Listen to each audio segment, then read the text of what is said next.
Perfect. We are live. So welcome, good evening, everyone. My name is Junie Joseph. I'm your local Boulder City Council member. Welcome to all participants and panelists. We are excited to have all of you join us for this community discussion on the importance of voting in these divisive times and addressing some of the reasons why we choose to vote. Before moving forward, I will introduce the moderator and also the rules of the event. Once again, thank you for joining us. I would like to start first, thank Kevin for all he's done to put this event together. And also moderating tonight's event is Paul Cure. As some of you know, Paul ran for Boulder City Council last year. Now the rules of the event. As our discussion unfolds tonight, to all participants, please be respectful and courteous. We want everybody to feel welcome and to share their thoughts and opinions. This includes the chat. Please no cursing, hate speech, or any other rude behavior, as this will distract from the message of the event. The last 10 minutes will focus on questions from the community. If we do not get to your question, please email me at junieforboulder@gmail.com, or please contact Paul Cure and we will get back to you as soon as possible. We also have a Google form. Please fill it out and offer some feedback. We welcome all types of feedbacks, including why you are voting in this election. From now, I will turn to Paul to introduce our four wonderful panelists. Absolutely. Thank you, everyone, for joining us. Nicole is on her way. Roosevelt is joining us from the Central African Republic. So thank you, everybody. I'm just going to do a brief introduction of everyone. Molly Fitzpatrick currently is Boulder County's clerk and recorder. Molly oversees several areas, including elections, motor vehicle registrations, and recording. Molly is a former director at New Era, Colorado, and has extensive experience working in over a dozen counties registering younger voters. Roosevelt Pierre Luli is the Bangassou Head of Office for the United Nations Mission to Central Africa. He also has worked in Bangui as Senior Human Rights Officer for the United Nations, where he conceptualized plans to help monitor and investigate human rights violations within the country. Nicole Hensel, who will be joining us shortly, is the Executive Director at New Era, Colorado, and has over 10 years of experience working in education and public policy. Nicole is co-founder of Re-Envisioned, a national movement to reshape education and unite community members around a shared vision for change. Howard Cho is the first vice chair for the Colorado Democratic Party and co-founder of the Asian American Pacific Islander Initiative. Howard has more than 13 years in market research experience and has spent time working on 4 different Democratic presidential campaigns. So welcome our panelists to Why We Vote, the importance of voting. Happy ballot drop day for everybody. So the first question, just to kind of ease everyone in here, is if you could tell us, we'll start with Roosevelt, tell us about your first time voting. Where was it? How old were you in that experience? And we'll just go from Roosevelt, Howard, and then to Molly. So I'll turn it over to you, Roosevelt. Thank you, Paul, and good afternoon to everyone, and good afternoon to all other participants. And concerning this question, I must admit that I'm from a country where there were no elections for almost 30 years. That means we had a dictator. It was from 1957 to 1987. And the first time free elections were in March 1987. And it was a referendum about the new constitutions. And it was the first time I have voted in my life. And I was 19 years old, and I was so happy to cast a vote because it was a golden opportunity for me to decide exactly where I want my country to go, to decide about the public affairs of my country. It was really exciting for me and for the youth at my age at that time. However, despite this opportunity that has been given to everyone until now in Haiti, because I'm from Haiti, what I can tell you, elections in this particular country remains a contentious issue. But whatever the level of contention the election can lead to, my advice is that we need to vote. It's about the vote we can determine the direction we want to give to our country. I think this is what I can contribute to these questions. Thank you, Paul. Over to you. Thank you, Roosevelt. Howard? Yeah, thanks, Paul. So I wanted to vote in 92, but I wasn't old enough, so I'm now dating myself. But I remember that was a time that, if people were old enough to remember, the Rodney King unrest was that year. But I remember speaking at City Hall. And so the next possible, and see, at that time, I wasn't even aware about off-season elections. So I actually didn't vote again until vote for the first time until 1996. I do remember that it was kind of like, hey, I get to do something that gets counted on a federal, on a local, on a statewide level. It's just like, hey, look, I'm putting in something that someone's going to say, this guy marked this, and I have to record that for this particular, for an election. You know, something as important as going from presidency to Congress and things of that nature. And then the local assemblyman in where I was. And in California, they're assemblymen and assemblywomen.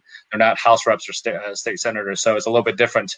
But I remember that was like, oh my God, I'm actually going to be I'm actually participating in something that makes a difference in the system. So that's what I do remember the most. It was a very exciting time. Again, like I said, it took a few years before when I started first getting active, but it was an amazing experience.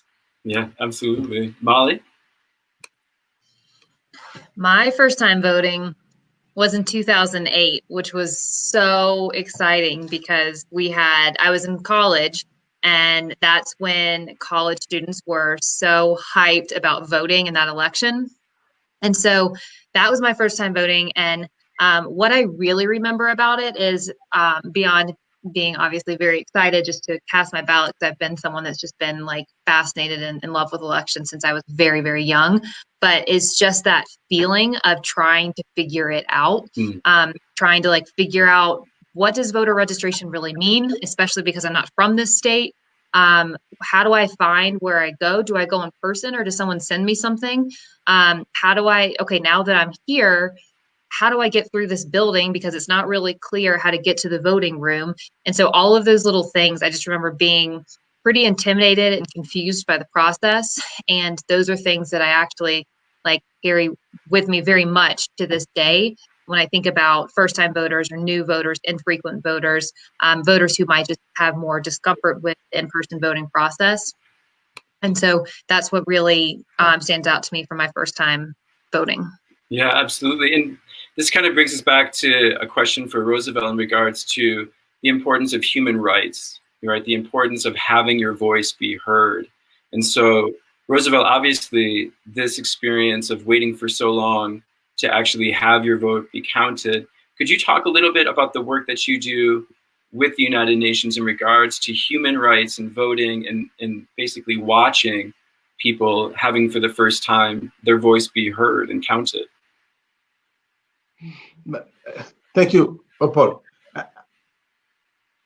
In my humble opinion, I can say voting itself is a civic duty, okay, as well a fundamental human rights for every human being to be exercised in all democratic societies. In doing so, I think as a citizen, we demonstrate our interest to take part in the public affairs in our country. But it is a right. We all agree because sometimes it's part of our constitutions, the highest law of our country. But I can say it's really protected not only by the constitutional or national laws, but also it's also protected by the Universal Declaration of Human Rights. Right. That is very important because although the Universal Declaration of Human Rights is not a binding document, but from a customary law perspective, a national law perspective, it's something applicable to all states. And I think all states in the world, they try to protect that right. But what is very important about the human dimension of the voting, of the rights to vote, is that because no distinction are permitted based on grounds of religions, color, race, sexual orientation, social status, etc., etc. But we all agree that it's a civil and political right, but it's really connected to economic, social, and cultural rights. And I can give you one example, because when we vote, we exercise the right to vote. It's an opportunity to determine exactly how you are going to get access to the right to education, right to healthcare, right to the social activities. And at the same time, it's a powerful tool for me, for every young voters, because it can influence your daily life, what you are doing every day. And also it can determine, sometimes people, they said, no, I'm not going to vote. For example, in my country or here in Africa and in many places, I heard it. People said, no, I prefer to cut the tongues. You see, use the tongue after voting, you have to stamp it. So people said, no, I'm going to cut it. I'm not going to vote anymore, because they are very disappointed about the behavior of the politicians. Right. But what my role or the role of other colleagues, we tell them, listen, it's an opportunity you have. You have a powerful tool into your hands to determine what kind of direction you want to give to your institutions, to your country for the next 4 or 5 years. That is something that people understand when they vote. And also, it's a right, but it's not enough. You may have this right, okay, but it's not enough, because people have to exercise, have to use it. Use it, that means you get out, you vote. If there is a government in place, you don't like the policy, the public policy, you want to change it, you vote them out. If you are happy, you give them another chance. This is very, very important. And one example I can share, I remember when I was in 2005, we played a good role in organizing the elections after the civil war in Burundi. And at that time, we had noticed that the youth, they were not interested. But we had to organize what we call mass sensitization campaign, where we have to use all means we had, the radio, we have to go to public places, we have to go to the colleges, we have to go to countryside to talk to people, use the leaders just to try to mobilize people. And I can tell you, at the day of the elections, there was a big turnout of the young voters. Well, that's and perfect. They made the difference. Okay, and they made the difference. And this really is something that I can tell you from my own experience, especially in Africa. Thank you. Thank you, Roosevelt. This kind of dovetails right into Nicole in regards to getting out the young vote, and also Howard and Molly in regards to this point of Roosevelt's, if this is our civic duty, how do we then just have 58.1% in 2016 voting, right? How is it then that we actually encourage the youth to actually feel that their voice will be heard, and that it is important, and that it is actually not, even if their candidate or their proposition is not, is not victorious, just getting your voice be heard, I think is the point of what we're talking about. Nicole, do you want to talk a little bit about that importance of registering and getting people the access to the ballot box? Yeah, absolutely. And thank you for, I'm sorry that I had some technical difficulties. So no worries. Thanks for getting me in here. Yeah. So when we're talking about young voters, really the important thing to know about young people is that young people are really driven by the issues that matter to them, not candidates, not political parties. And the issues that young people care about oftentimes are existential threats, right? If we're thinking about climate change or income inequality or racial injustice in this country, young people really want to see candidates who center these issues, but also who propose bold solutions that meet the kind of existential threat that we're facing as young people, right?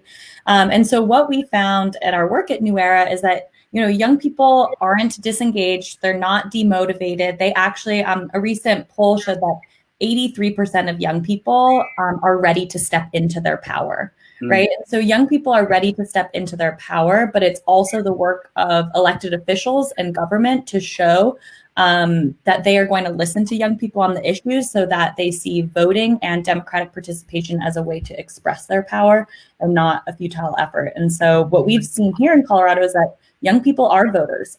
We had the third highest youth turnout rate in the country in 2018. And so when you invest in young people, they'll invest in democracy right back. And Howard, I mean, after 4 presidential campaigns, what is your take in regards to the electorate? And actually, what has been your experience of seeing people either be disenfranchised or disengaged or feeling empowered that they want to be a voice in that effort to change? Thanks, Paul. I think, one of the speed bumps or obstacles that I would say would be the vote access to voting. I feel like that's one of the biggest impediments nationally. Now, we're lucky we're in Colorado. Colorado, as Nicole just alluded to, we have really high turnout because of our ease of use and our ability to drop off in a lot of boxes. Our Secretary of State, Jenna Griswold, increased our number of drop-off boxes by at least 59 plus locations, I believe, is quoting, but somewhere in that number, which is, it makes a huge difference, including adding ones onto native tribal lands. I mean, these are really, really important things. And what I've noticed over the years is that there is disenfranchisement because of a couple of different reasons.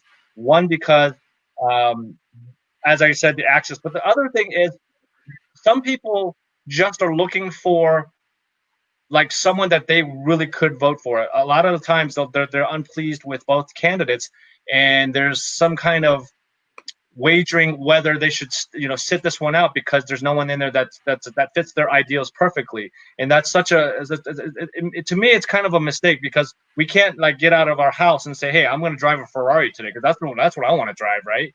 But right. So if I can't drive the Ferrari, I'm going to have no car. I'm not going to pick the Honda or the Toyota or the Subaru. So I feel like when we do a lot of these polls and a lot of these surveying with a lot of the electorate, most of them have specific principles, as Nicole alluded to. There's specific principles. There's certain wedge issues that sometimes, no matter how much they lean one way, that wedge issue proves to be the only reason for voting. And wedge issues are things of like abortion. Wedge issues are things like Second Amendment rights. Wedge issues can also be, how healthcare is provided or birth control. Things of that nature are huge wedge issues that sometimes it stops them from going to the polls for some reason, because they don't like the person, but the person that they don't like is also one that might be pushing a single wedge issue that they do like. So we've seen a lot of that. In our studies, that we've seen a lot of people just have a tendency to go by a single issue. And then the third most is they feel their vote doesn't count. Like, right. They don't feel like they're making any kind of difference, which I would tell everyone, there has been one vote differences. There's been the 1% vote differences across this nation. My good friend James Coleman, he went to bed losing and woke up winning by less than 30 votes. Right. My friend Marlo Alston won by the slimmest of margins. My friend Rebecca McClellan, she won like 3 weeks later after we cured all the votes. So it is always important to understand you have to make choices that you may not always like, but it's the choice that you have to do as far as living. And then obviously your voice does matter. I've seen one vote race before, and right. There's one where I think even the last presidential, where 7 people in each precinct in the counties of Macomb and Oakland in Michigan.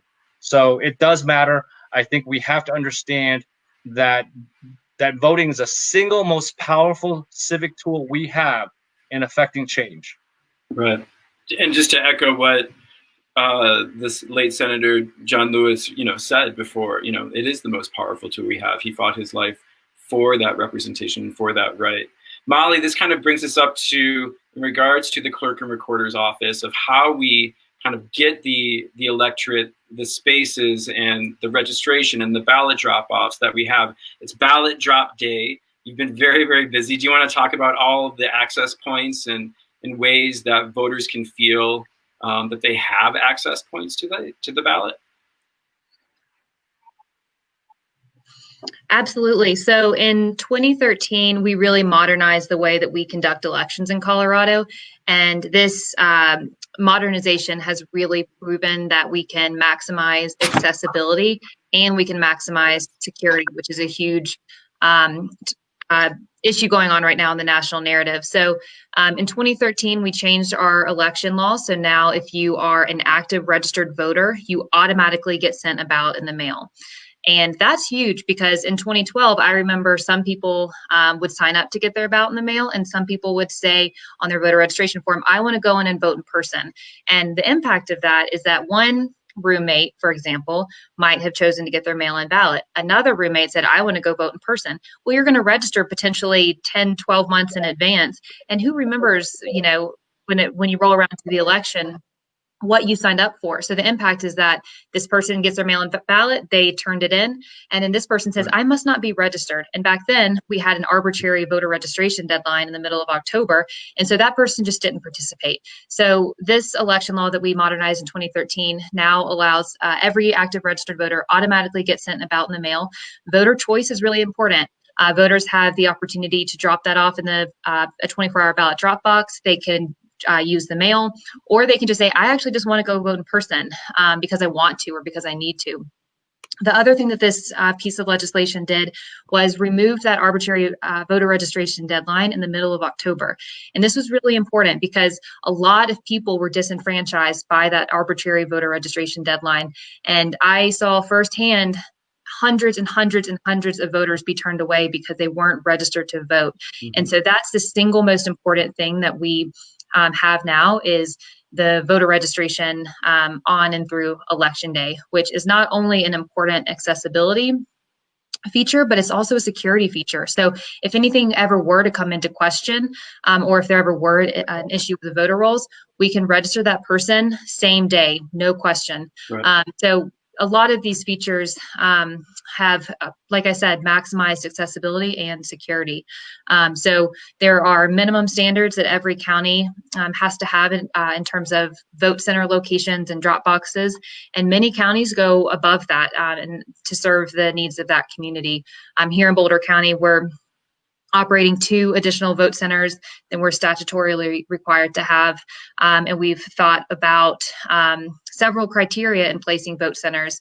We're looking at demographic information. We're looking at population information as well. So, and again, the drop boxes are statutorily mandated. There's a floor. Again, many counties, such as Boulder County, go above that. And, we're trying to put them in spots where it's very accessible to different communities in Boulder County and in Colorado. And can you talk just really briefly just in regards to ballot tracks, in regards to being able to watch your ballot be counted? Yes. So I think this is a really important tool, especially now with all of the national attention and attacks on the mail ballot model. And to be really clear, I think those attacks are targeted and they're meant to keep people from feeling confident about their vote. And when people don't feel confident about their vote, why would they participate? And so it's a form of just trying to discredit this election and keep people from voting. And all of those attacks are unfounded. We have widespread bipartisan support for our elections process. We have bipartisan teams overseeing our elections. And one of the tools of transparency and accountability is ballot tracks. So now, and for many years, Boulder County's had this, at least I think since 2015, voters can get a notification when we mail their ballot. And then they can also get a notification when we receive their ballot back in office. The last thing that this tool is really important for is it gives our office the opportunity to communicate with voters should there ever be an issue with their ballot. So yesterday, there was a big article that hit about signature verification and discrepancies. Signatures are the way that we confirm identity in a mail ballot election model. And there are certain groups of people that have less signatures on file than others, and that includes new or infrequent voters. Because we don't have a lot of signatures on file for them, it's harder. We have less to compare the way they sign their ballot envelope to. And so with Ballot Track, we can say, hey, we weren't able to confirm your identity. Here's the steps that you need to take. And it's a much more modern form than sending them a letter, which we're still required to do. But this text message alert is really important. That's great. Roosevelt, I want to, since you're joining us from the Central African Republic, I think it's important for the listeners just to kind of also get an understanding of what the perception is in regards to the U.S. voting democratic process, in regards to, is it still regarded in other places as the shining light that we aim to be, or is it starting to tarnish in regards to its reputation? Oh, he might have lost us. He has a different Wi-Fi signal. So Nicole, Roosevelt, could you hear me on that one? Maybe not. Okay, we're going to go to Nicole just in regards to what kind of actions does New Era do right now in regards to, I know that there were, in regards to busing people to the polls, what are the different actions that New Era is doing to try to get people engaged in the COVID era? Yeah, absolutely. So, Molly just mentioned, signature verification and some other election access problems that in Colorado we've worked to solve and modernize here. And young people are often the ones who are experiencing those barriers to voting in the most exacerbated and pressing ways. So whether it's navigating the logistics of voting, right? There's democracy's newest voters, and democracy takes practice. For many folks, you've been going to the same VSPC your whole life. You know exactly where it is. You know exactly what the deal is. Right. For young voters, it's their first time doing it. Something else that is even more pressing in the COVID era is that there is a lot of disinformation out there, especially as we've moved to a more virtual world. And we know that young people are often targeted with disinformation because they're often low information voters. So the work that we do at New Era is that we consider ourselves to be a trusted messenger for young people, right? We're able to break through the noise of this election and provide really solid and secure information about how, when, and where to vote. That's going to be even more important this year as we are more connected to our phones. And we also know that there are efforts to disenfranchise folks out there. And so that's why it's really important that we're showing up for young people.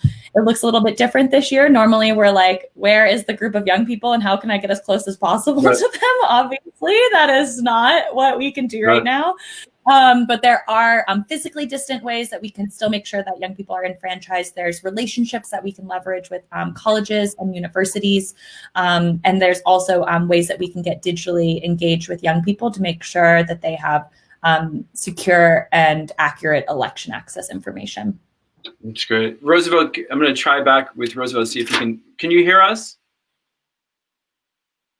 Yeah? Oh, just unmute, Roosevelt. Okay.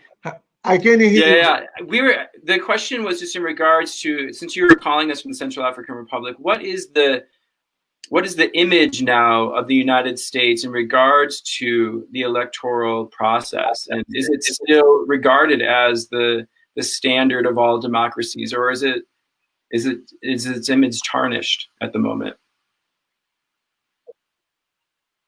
Okay, I'm trying to catch you. Yeah. I don't know. Do you hear me? Okay. If I understood you correctly, you talk about the influence of the American elections in Central African Republic? What is the image of the American election in the Central African Republic?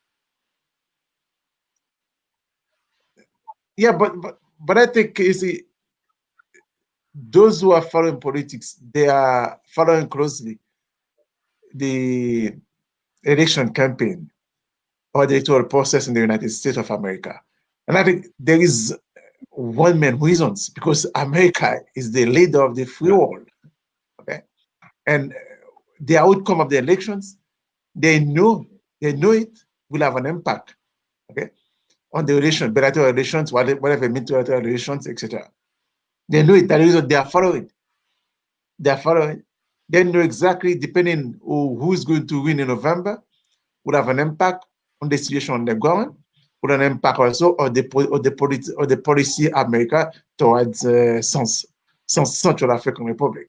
Right. Okay, I think it's really interesting. I think it's not only Central. I think if you look at in the continent, whatever. I remember when I was in 2008, I was in Sudan, and I think people, they stay during the night. Okay, just 2 o'clock in the morning, 3 o'clock in the morning to have the results. Okay, because they knew exactly things that are going to change depending on who's going to win the elections.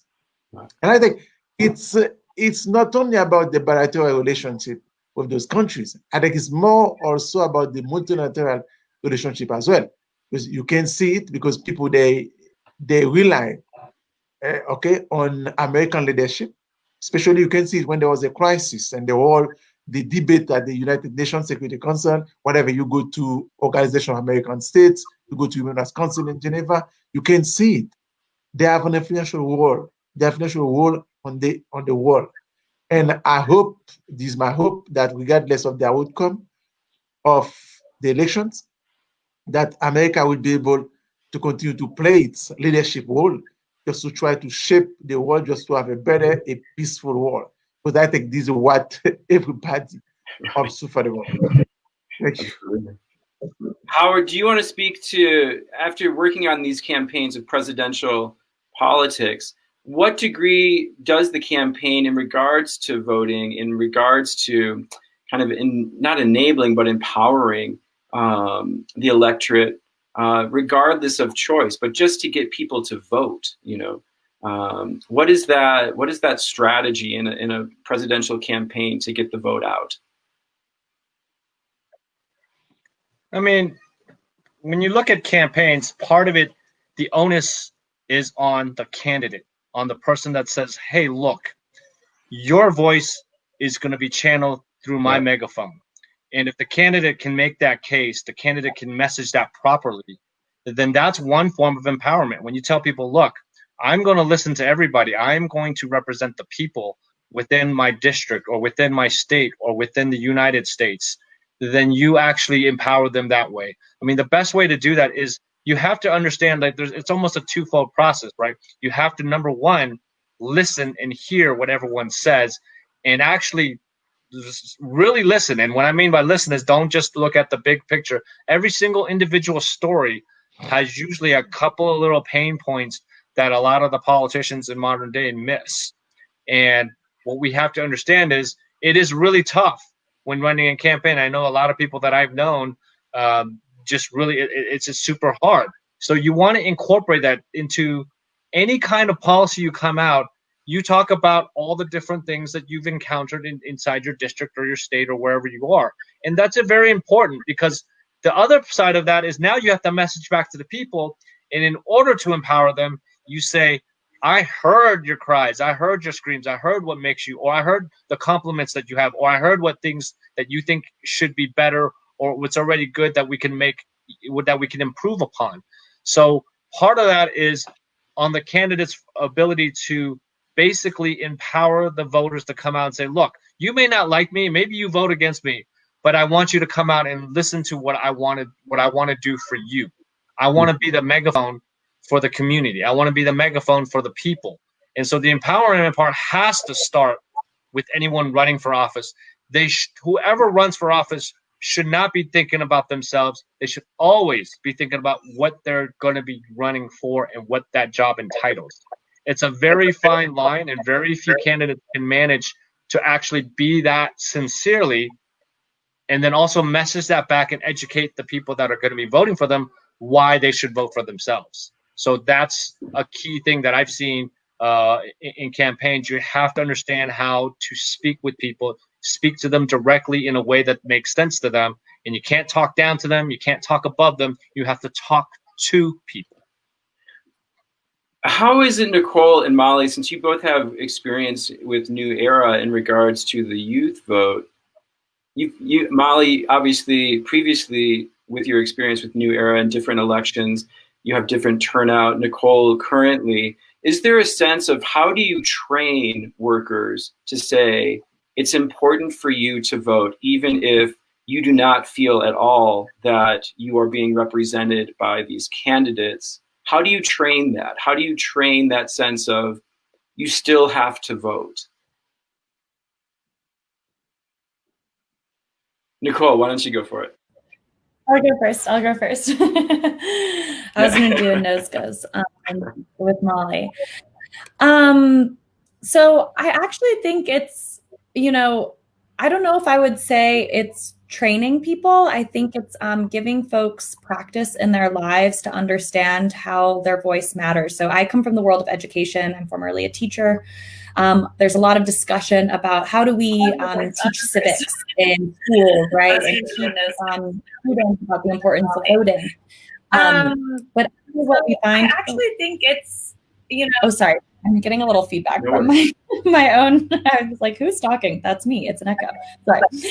So I actually think the best way that we can teach young people about the importance of voting is showing them how it's important to engage democratically in their own lives, right? So instead of teaching a lesson about the 3 branches of government and the importance of voting, it's actually giving students the opportunity to practice democracy in their lives, give them control over the policies at their school, give them a voice, whether it's in student council or in student government. We need to give young people the chance very early on to practice democracy in their own schools, and then they will actually see the power of their voice, the power of their vote.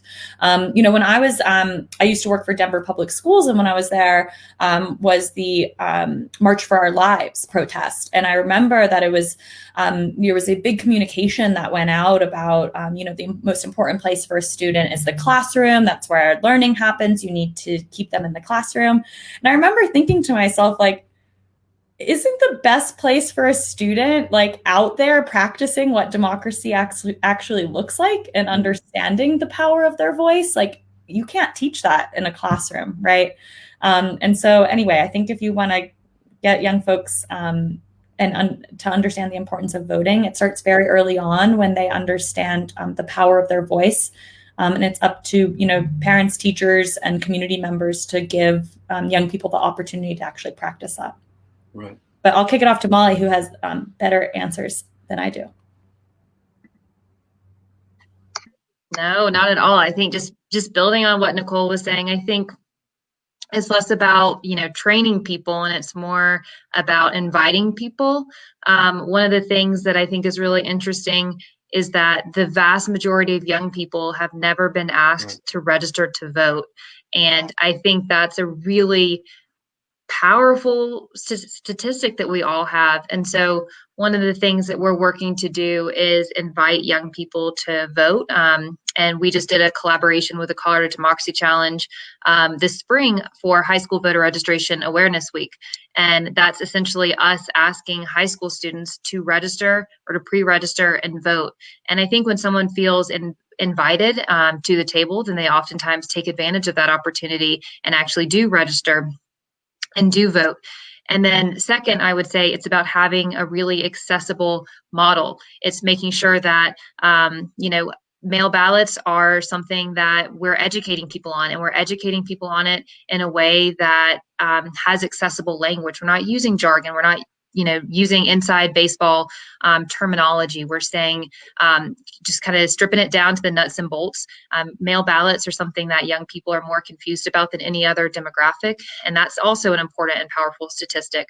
So I think those two things are really important. And then the third that I would say is that as much as possible, ensure that people are reflected in our hiring process. And so one of the things that we're doing this fall is we kicked up a formal high school high school student election judge program. And I think this is a really powerful thing because we had 30 spots and we had 60 high school students apply. So again, it goes back to if you invite people to show up, then they'll show up. And then what that does is breed this environment where young people see themselves reflected, and poll workers and they feel more comfortable asking, a peer to vote, which is something that's very core to New Era, is that peer-to-peer model, which is an incredibly effective model that I've certainly taken with me in this position here as the clerk of recorder. Perfect. Roosevelt, can you educate us just in regards to how did you register to vote for that first time, in regards to where did you place your vote? How long did you have to wait to actually get that vote cast? Just so I can have, and we can have, just a little bit of a perspective on voting in different countries.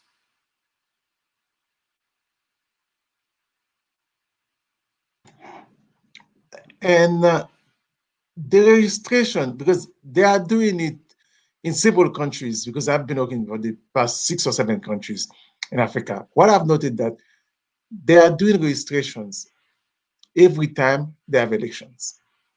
That's every 5 years. They are doing it. But I have to tell you also that I'm working mostly in the post-conflict situations. Right. Post-conflict, that sometimes they didn't have any restriction before. Okay, they're doing it. Okay, they're doing it, and when they do it, there's a process. It can take 1 month before they get the card. Sometimes they don't get the card. In some countries, they don't get the card. They have to come to the list. But where I'm working now, we are going to have election to 27 December. There was a registration process. Now, after they took the tablets, they went to the capital of it, and then after they sent back the list, so people can contest, can verify your name, if your name is well written there. If your name is not there, and there's a procedure, you can complain, you can lodge a complaint. If your name is not there, they can add your name. That means, and the day, 2 days before the election, they send out a list, the final list. Okay, you want to vote, okay, you come there. Sometimes you don't have any card. Okay, so that there's no card. You don't know who you are. You said, I'm James. Yeah. I'm James. And because everybody, they know each other in the community, they know you are James. But if they don't know you, you need to come with the chief of the village to certify that you are James. Because there's no card.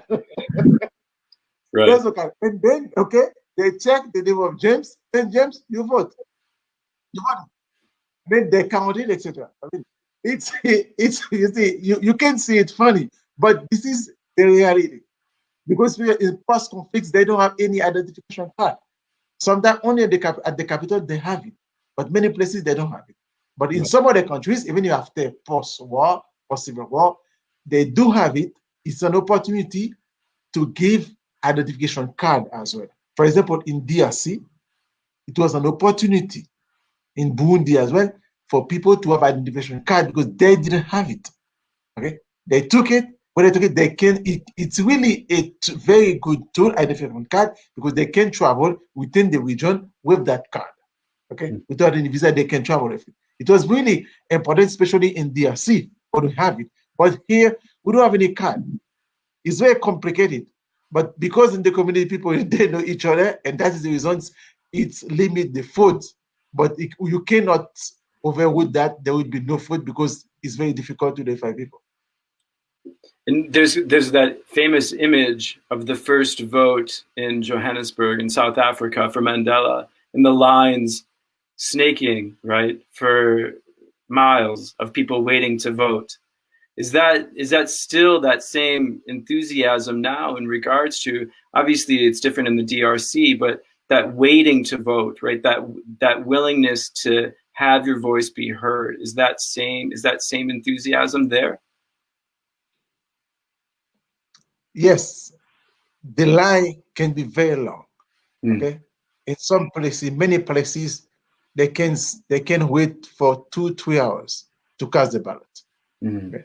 This really, as you can see, as you mentioned it in the Mandela, you can have it, especially after the post-conflict situation where we had mobilized people to vote. You can have it.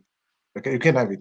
But it's not, the problem is as well, you see, because there are so many problems, there is no internet, nothing. Okay, in some places, sometimes your car cannot get there. they have to use motorcycle, they have to use food to go there, etc. That is, sometimes you can have the results maybe 1, 2, 3 weeks, sometimes even a month to have it.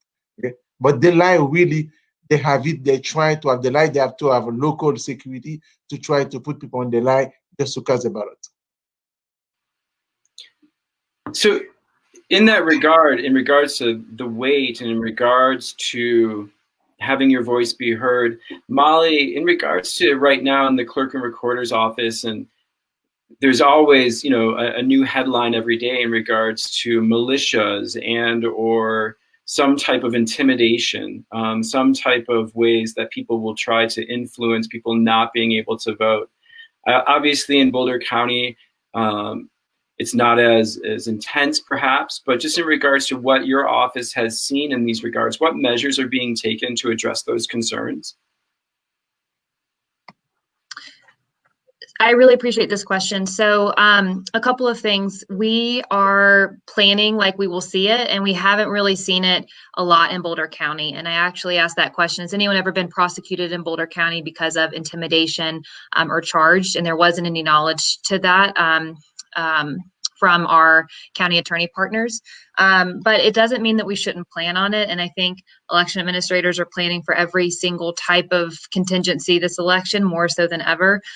So, we're getting really clear on what are some examples of intimidation and what are some examples of free speech. And sometimes there's going to be gray area within that.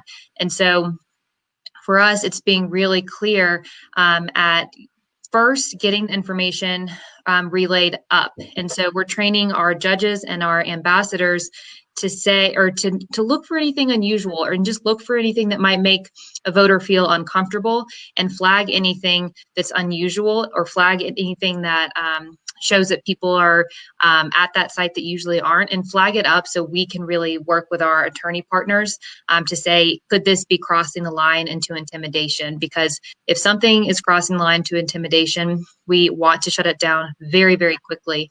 And so we've had a couple of conversations with our sheriff here in Boulder County, and they're ready to support us and back us up should anything cross into intimidation. And so we've had those conversations proactively, and it will be evaluating the situation on the ground when we're not totally clear. And in some instances, it's very clear. If you're asking somebody, are you sure you should be here? Let me see your ID and that sort of thing.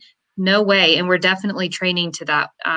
And some areas, like I said, can be a little bit grayer. And that's why we want to know about it right away so we can evaluate and decide quickly if it's intimidation so we can act on it immediately. But we always are leading with that we want you to vote and we want you to participate. And we're doing everything we can to make that possible. And we want you to have a good experience. That's great. Thank you. And I know you have to leave early, Molly. So if you just need to sign off, thank you so much for your time. I do. Thank you so much, everyone. I really appreciate it. Thank you so much. Howard, can you once again educate us just in regards to what you, in regards to being the vice chair of the Colorado Democratic Party right now, what does that look like in regards to when you hear these threats of regards to intimidation? Is that something that you are taking seriously, that you're taking on right now?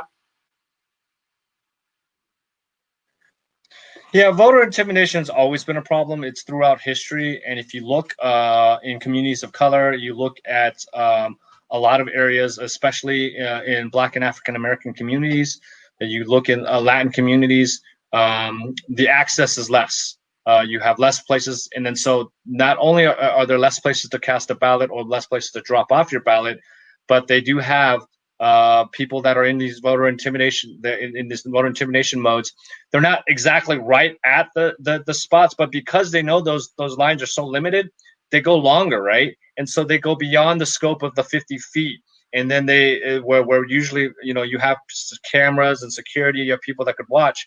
And you see these long lines, as Rosa was talking about, maybe in DRC, but I can show you down in Georgia, especially in some areas of the suburbs out there, the line is literally, like three blocks down. It's like you're going for concert tickets or something like that. Mm. And so they'll have people in line and they're pretty coy about it. They'll bring like a clipboard, or they'll have some kind of a badge or something, and they'll ask them, even though the badge may not mean anything.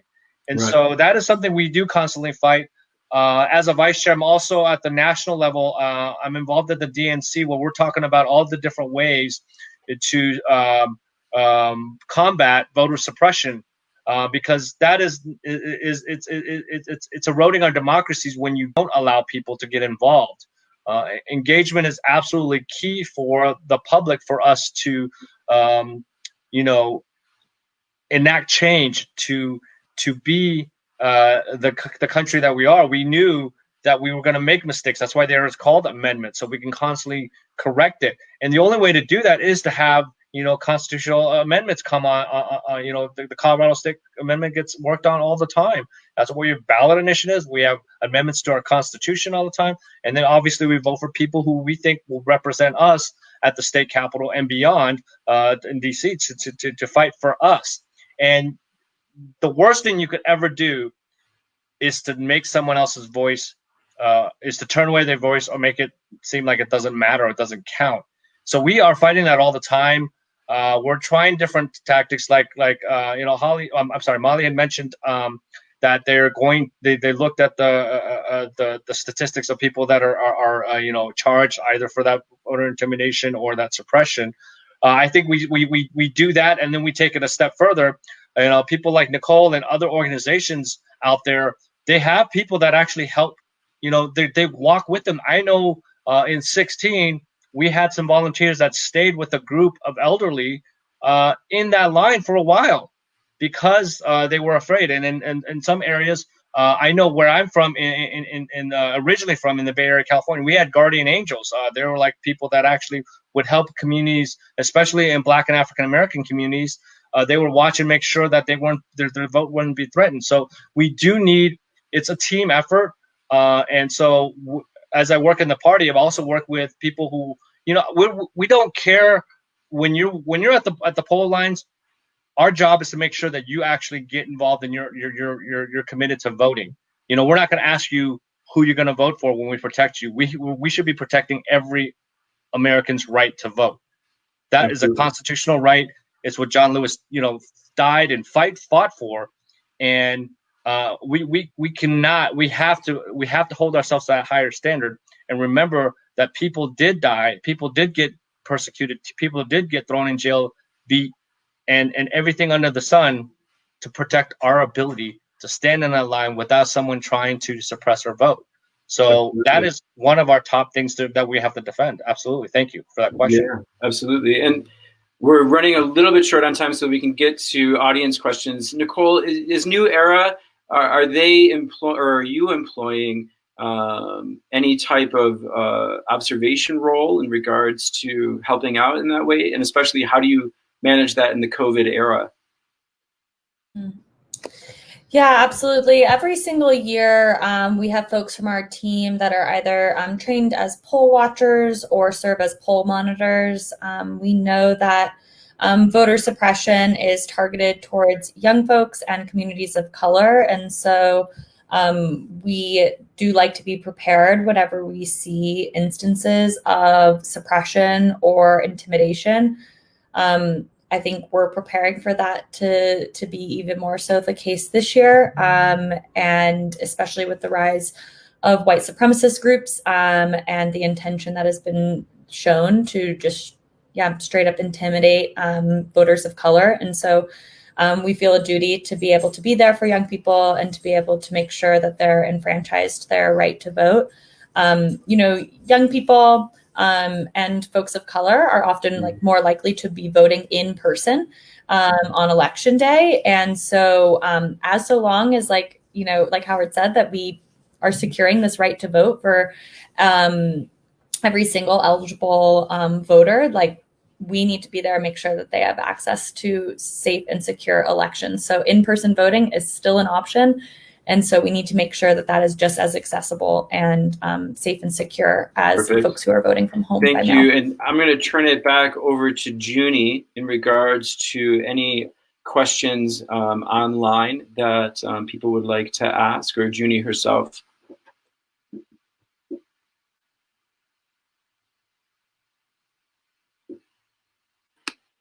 Thank you. That was a lively discussion. I don't see any questions coming from the public, and I think there was a little bit of an issue with connections earlier. People weren't able to get into the live stream. So unless is there anyone with any questions? I see some people on the live stream, but I don't think they can reach out to us. I thought that was a really lively discussion. I don't have any questions myself. Again, I think, this part of this discussion was just to inspire young people who are still questioning whether they should go out there and vote. I think it's so important.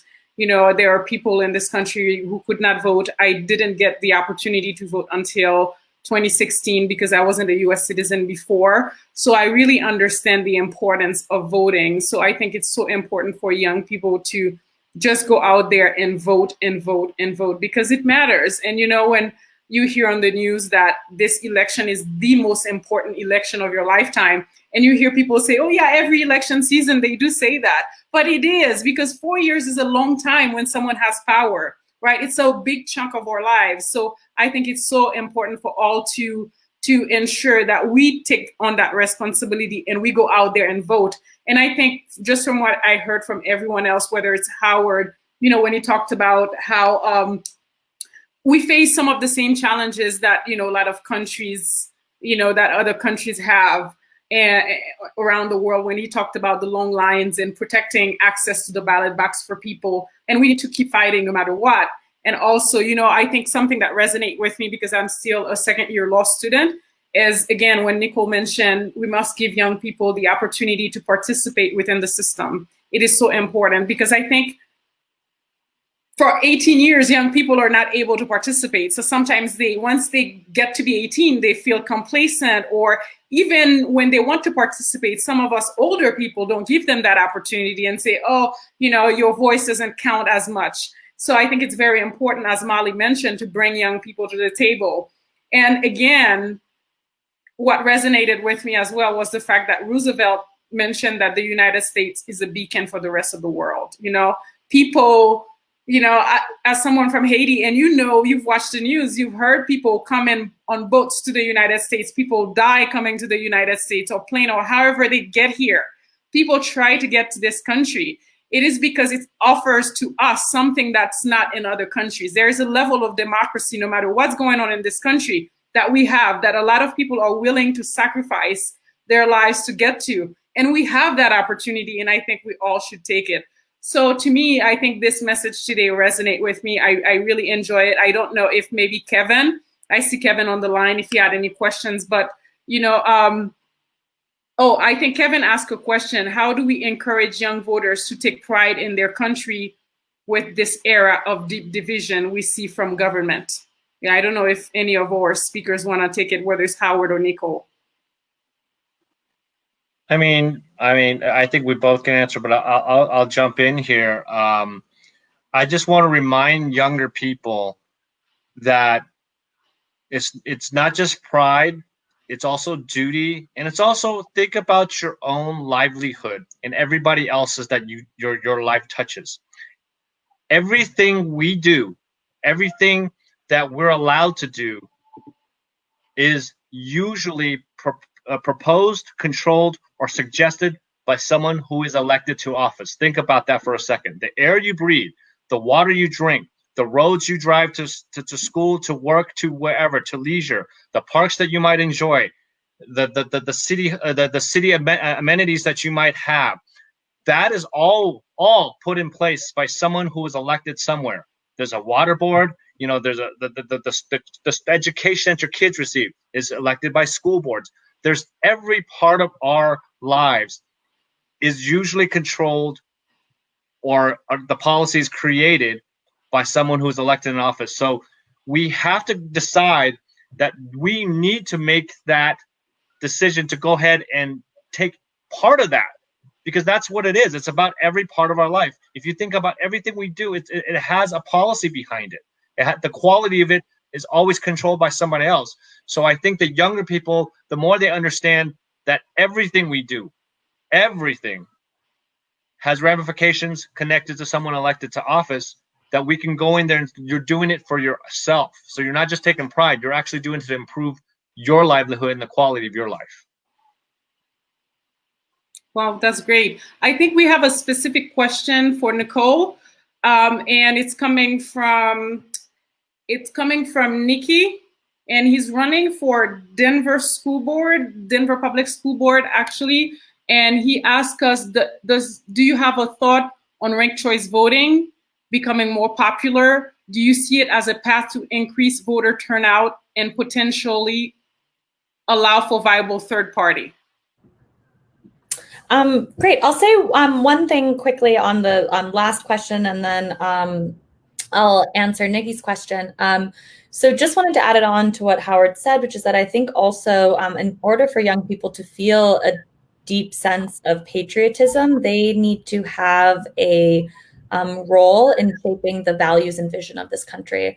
I'll say that it is hard for me personally to feel patriotic quite often, but one of the most patriotic experiences that I had was this summer, participating in the movement for Black Lives protests and seeing all of my community members come together and express that, like, this is the vision of the country that we want to be living in. And I think that if we want young people to feel patriotism, when many of us have grown up in the most polarized government that we've ever had in this country, it also means giving them an opportunity to share, like, this is my vision for the world I want to live in. These are the values that I hold. This is the kind of country I want to be a part of. And that's really where patriotism comes from. And then to answer Nikki's question, also I'm a former DPS teacher and administrator. So yay, DPS. So that might not be popular in this group, but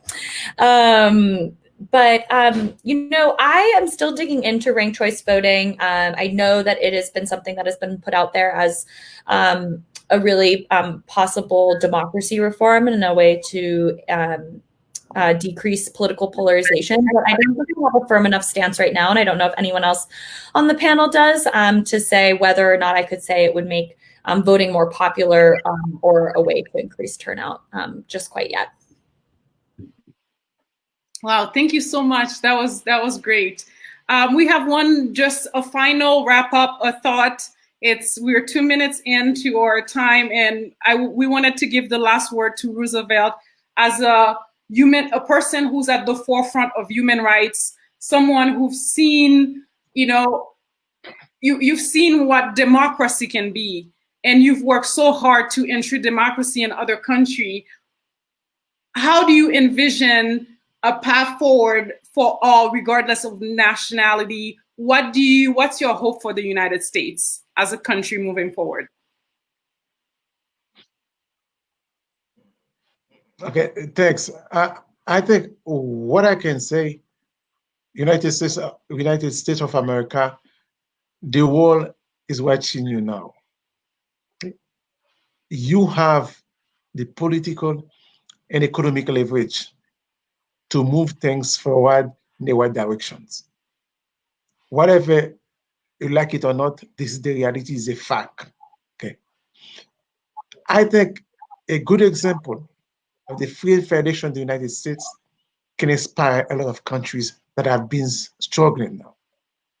Many countries, they are struggling, but they are looking at you, they are watching you, they want to be inspired by your democracy, because many people, many countries, they are jealous of your democracy. You have your own challenge. I agree. Every country, no country is immune from challenges. Okay? You have your own challenge. But one thing you should know, people are watching you, they want to be inspired. And to finish, I want to say to the young voters, please, whatever you like it or not, go out, stand up, use your powerful tools you have in your hands that may cast your ballot, that may participate in your country. No one is going to do it for you. It's your responsibility. You have to take it now and do it now. Thank you. Thank you so much. That was so lovely. Wow, that was really inspiring. Thank you so much for this. I am so inspired and so moved. I appreciate all. And I leave the last word to Paul just to close. Thank you so much. It's such a perfect way of inspiring others from around the world. So the best way, right, to get people to vote is to do it yourself and to inspire others, people in your family, in your community. Thank you all, Roosevelt, Howard, Nicole, Junie, Molly, who's now gone. Thank you so much, and I hope this inspires a new generation. Thank you. Thank you so much. Bye-bye, everyone. Thank you. Bye-bye, everyone. Bye.